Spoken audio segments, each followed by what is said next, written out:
السلام عليكم دمان kusoo dhawaada channelka xog iyo xikmad noloshu waa safar maalin walbana wax cusub ayay ina bartaa channelkan waxaan kusoo gudbinaa xikmado nolosha wax ka bedela qoraagu waa sidii qorraxda oo kale oo iftiinkeeda lagu adeegtaa marna kuleelkeeda laga gambadaa dadka qaar ayaa ka cabanaya inaanay helin fursadihii ay uga dhabeyn lahaayeen riyooyinkooda laakiin waxaa jira kuwa kale oo aan fursad u helin in ay hurdaan si ayba u riyoodaan in aad iska aamusto oo dadkuna doqon kuu maleeyaan ayaa ka fiican inaad hadasho oo dadku xaqiiqsadaan malahooda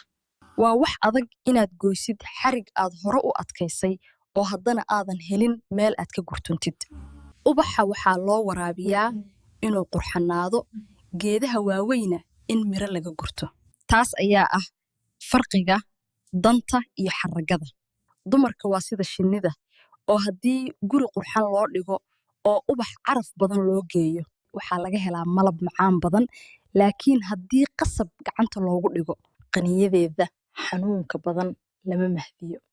indhaha maangaabku waxay qabtaan caanaha uu tukuhu iska daadiyey balse maskaxda waaye araggu waxay ka fikirtaa cimriga dheer ee uu tukuhu noolaan karo saaxiibka runta ah ma ahan kan wax walba u sameeyo si uu kula dabaaldego maalinka guushaada balse waa kan wax uu sameeya si aadan u guul daraysan dayn walba waa suurtagal in la gudo marka laga reebo daynta ay hooyooyinku ku leeyihiin ubadkooda haddii dadku ay iskaga tegi lahaayeen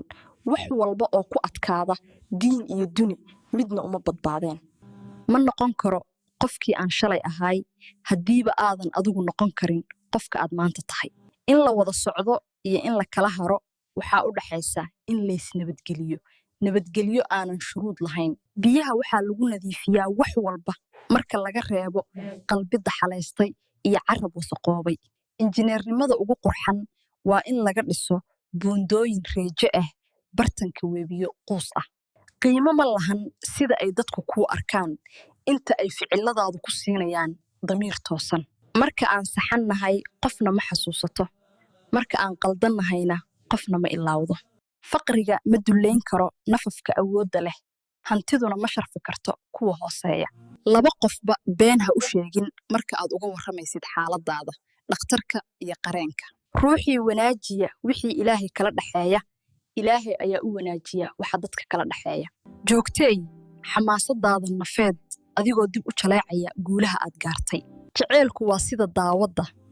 oo xanuunka ku haaya waa ay daaweyn kartaa waana uga dari kartaa sabarku wuxuu u qaraar yahay sida sibirka balse natiijadiisu waxay u macaan tahay sida malabka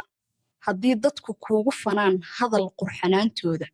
adiguna ugu faan aamus qurxanaantaada halkan ayaan kusoo gabagabeynaynaa muuqaalka maanta haddii aad ka heshay fadlan like saar comment ku reeb fikradaada subscribe garee channelka si aad u hesho muuqaalada xiga adsanidiin dhammaan daawadayaasha qiimaha badan waa idin jeclahay nabadgelyo